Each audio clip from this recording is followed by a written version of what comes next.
கர்த்தருக்கு ஸ்தோத்திரம். கர்த்தர் என்னையும் இந்த இடத்துல என்னை பேச வைத்ததுக்காய் கர்த்தருக்கு நான் நன்றி சொல்லுகிறேன்.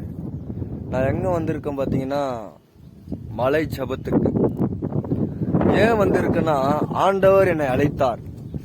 மோசேவை ஆண்டவர் சீனாயின் மலை மேல் வர சொல்லி அவரோட வார்த்தையை, அவரோட கட்டளை கொடுத்தது போல என்னை அழைத்தவர்.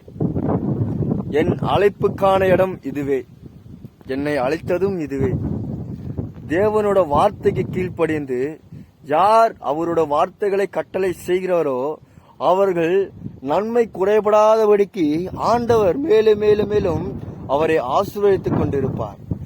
கர்த்தர் நாமம் மகிமைப்படுவதற்காக நாம் செய்ய வேண்டிய காரியங்கள் என்னவென்றால், அவர் அழைப்பட்ட காலத்திலே அவர் எப்பொழுது அழைக்கிறாரோ அவர் அழைப்புக்கு செவி கொடுத்து, தேவ பிள்ளைகளே, அவர் அழைப்புக்கு செவி கொடுத்து அவரோட வார்த்தைக்கு கீழ்ப்படைந்து அவர் கூப்பிடுவதற்கு நீங்கள் செவி கொடுத்து அவர் வார்த்தையை கேட்டு நீங்கள் வந்தீங்கன்னா, ஆண்டவர் உங்களை குறித்து பெரிய பெரிய காரியங்களை, அற்புதத்தை செய்ய அவர் வல்லவராயிருக்கிறார். தேவ பிள்ளைகளே, என்னை இந்த இடத்துல அழைத்தது போல, எனக்கான காரியங்களை இந்த இடத்துல கொடுத்தது போல உங்களுக்கும் உங்களை அழைப்பார், உங்களையும் அழைப்பார், உங்களுக்கும் அந்த காரியத்தை கொடுப்பார். தேவ பிள்ளைகளே, அவரோட அழைப்புக்கு செவி கொடுங்கள்.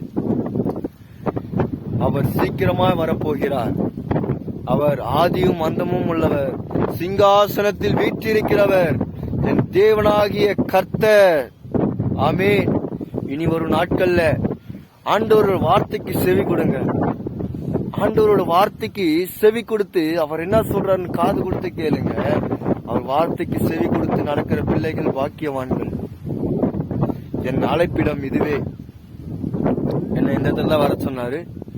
இந்த இடத்துலதான் என்னோட துதியும் என்னோட மன பாரத்தையும் அவரிடத்துல ஒப்பு கொடுத்து அவரை நோக்கி துதிக்கும் பொழுது எனக்கு வெளிச்சமாய் அவர் பதில் கொடுத்தார்.